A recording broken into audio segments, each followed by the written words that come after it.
They think I know the way. Let's talk about how to motivate a sales team when sales are down.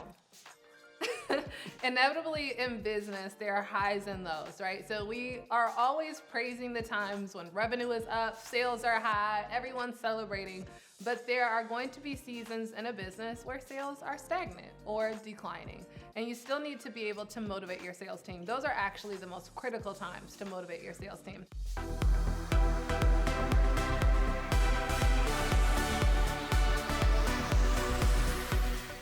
I have the distinct honor and privilege of having our lead coach and trainer here at the Big Money Movement, Cheryl Parks, with me today. And we're just gonna address this. So Cheryl, let's kick it off. What are your thoughts on how to motivate a sales team when sales are down? So that's really a great question. And I think the question begins with how you motivate the team when sales are up. So if you wait until sales are down, there's going to be a long runway of getting people remotivated, right? So we know the goal is not to have peaks and valleys in sales. Right. So if you're waiting, until you're headed to the valley, you probably are too late. Yeah. Yep. So you want to definitely have, seasonal, monthly, quarterly motivational pieces where you're connecting your team and bringing them in for building, muscle. You just want them to have the muscle for when times get hard. And I can tell you that is key because you and I have both been in sales. And it is not a linear path. It's not. Yeah.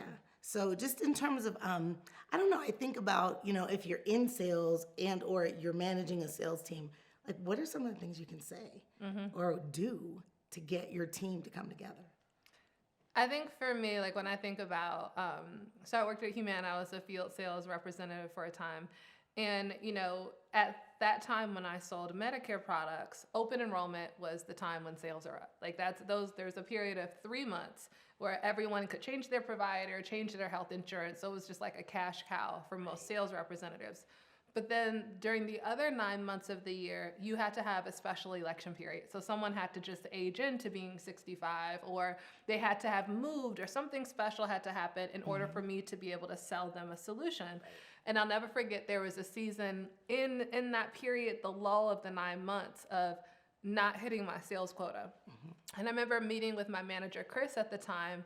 And what was helpful for me was, we talk about leading versus lagging indicators.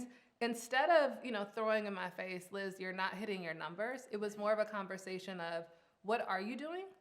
Let's assess the activities you're taking.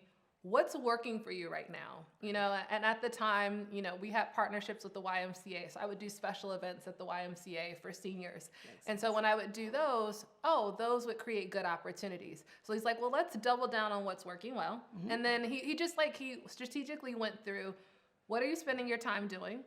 What's working? Let's double down on that. What's not working? How can we call an audible on your existing efforts, or how do we just stop doing those things altogether? Right. And that focused me on what I could control instead of demotivating me with what I'm not doing. Right. Does that make sense? It makes perfect sense to me. You want to stay in the area where you're excited and you can see results. Yeah. So that's probably key. It's like, where can you find results when there is a lag? Right. Right. So yeah. Definitely. What about for you? Like when you've had a season of a lull in sales, what are some things that have helped you or motivated you? So I'm big on discipline, and so I always went into it knowing that it's peaks and valleys. Right. And you just would want, if the peaks were high, you don't want the valleys to be the lowest of the low. Yeah. And I think that's when a lot of salespeople drop out of the profession, right? They just say, I can't do it. But as an entrepreneur, you can't drop out, right? You can't just say, I just want to deliver the service. Yeah. I don't want to have to make calls. I don't want to have to connect. And even getting to the point where you're hiring someone, you still would have had to master that piece. So you can create, your standard operating procedures and give the vision, the way you do, like the vision for the company. So in terms of things that I did, it was all about discipline. Interesting that you say double down on what's going well. I literally do things that are counterintuitive to sales. So I might find myself doing something creative. This is just I'm just making this up. Oh, right. Like something non-sales related? Yes. Okay. Because a lot of times what you do that's non-sales related or non-focused on what you're doing opens up you become inspired and you can start laying things out a little bit differently. I love that. I can't think of the person to give credit to the quote for, and it might be Ariana Huffington, who did all of the research. She did this book, Sleep, where she talked about sleep and breaks. Yes. And there's studies that show, to your point, that sometimes breaks, like just like, saying I'm going to take a couple days off and just reset can reinvigorate your energy or create inspiration so that you just have the endurance. Yes. Like, I know you're a water lover, right? So am I. That's how I know this. So anything water, right? Yeah. When I go to the water, I'm not thinking about how am I going to make the calls and what am I going to say and why are my sales down? I'm just relaxing and enjoying and opening up. Exercise, sun on my face is always good. Yeah. Things like that. So I'm always trying to do something that is not completely in my focus to try to be inspired. And people watching is also good for that, right? Yeah. So I can always kind of evaluate and observe what people are doing and how they're moving, and it'll start me thinking about, different ways to approach. I've got some funny stories about things that I came up with. Some worked, some didn't work. Yeah. But, you come up with it, at least you're out there taking steps. You just have to keep moving. Yes. And when you decide to sit down or lay down, or, if you're back in the day, if you had that autonomy, again, you can find lots of things to do when you're supposed to be selling. Yeah. Yeah. To distract you? To distract you. You can find lots of other things. So you just have to be focused, even if you also have to minimize the amount of time that you're in it, right? So in sales? Yeah. So in sales. So if you're making sales calls, and typically you're making sales calls for 4, 5, 6 hours a day, maybe you need to be super focused for 2 hours. Okay. Right? And take a break, or start adding more breaks, or add a little music to your day, right? Yeah. I know you know. Yeah. So things like that. Just things that can inspire you to keep going, because there's a saying, this too shall pass, right? If you stay in it, and if you don't, as a lot of people say, I can't do it, I don't want to do it, then, it's kind of like the stock exchange. It's not a loss until you sell, right? So it's not over until you stop. Yeah. You just have to stay in action. I love Les Brown says, it's not over until I win. That's right.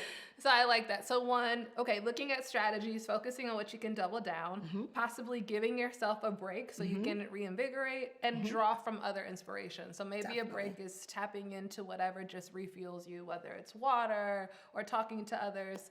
Speaking of the autonomy in sales, I know for myself, speaking of Les Brown, there are so many individuals I would listen to. And back in that day, it was tapes in my car. It was tapes in my Volkswagen Jetta, I remember. So, just making sure that, as we're talking about motivating your sales team when sales are down, I think of having those resources for your team. So if you see someone who's struggling, how can you empower them, or how can you suggest individuals to listen to just motivate them?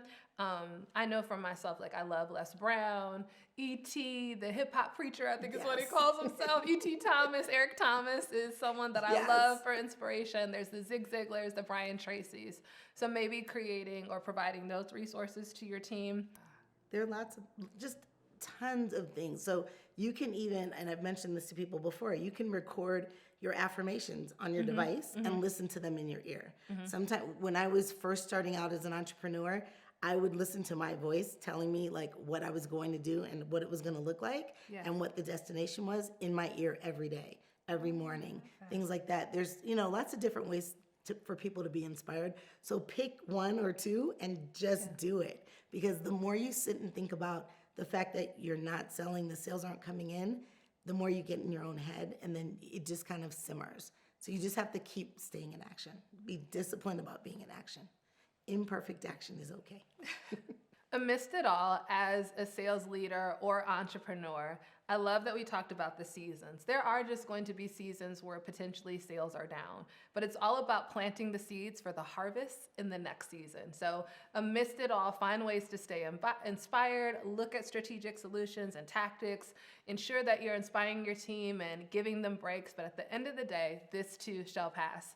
If you're looking for more strategies or want to better understand the sales process, stick with us. In the next conversation, we're going to talk about the most important part of the sales process. This is LizJSimpson. I'll see you in the next video. Go ahead and click that now.